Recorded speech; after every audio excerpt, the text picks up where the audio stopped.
মহারাষ্ট্রের সবচেয়ে জনপ্রিয় মুম্বাইয়ের একটি মসজিদের কিছু বেআইনি অংশ ভেঙে ফেলা নিয়ে ছড়িয়ে পড়েছে উত্তেজনা।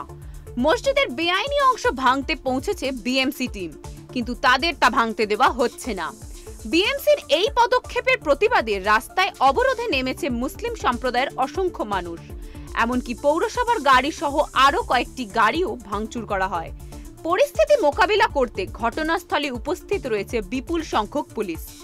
বিএমসি আধিকারিকরা বর্তমান পরিস্থিতি সম্পর্কে পুলিশ আধিকারিকদের সাথে মুসলিম সম্প্রদায়ের নেতাদের সঙ্গে বিষয়টি নিয়ে আলোচনাও করেন। আসলে মুম্বাইয়ের ধারাভিতে 90 ফিট রোডের ওপর 25 বছর পুরনো সুভানিয়া মসজিদটি বিএমসি দ্বারা বেআইনি ঘোষণা করা হয় এবং নোটিশ জারি করা হয় যে শনিবার 21 সেপ্টেম্বর এই মসজিদ ভেঙে ফেলতে হবে। কিন্তু বিএমসি আধিকারিকদের ব্যবস্থা নেওয়ার আগেই শুক্রবার রাত থেকেই রাস্তায় নেমে অবরোধ করে মুসলিম সম্প্রদায়ের লোকজন। মুসলিম সম্প্রদায়ের লোকজনের বক্তব্য, এই মসজিদ অনেক পুরনো এবং এর বিরুদ্ধে কোনো রকম আইনি ব্যবস্থা নেওয়া অন্যায়।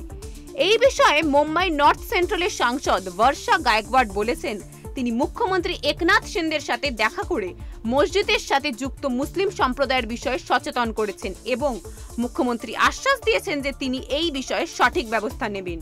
তবে এখনো পর্যন্ত ধারাভিতে উত্তেজনামূলক পরিস্থিতি বিরাজ করছে। দেখতে থাকুন সুদর্শন বাংলা। জয় হিন্দ, জয় ভারত।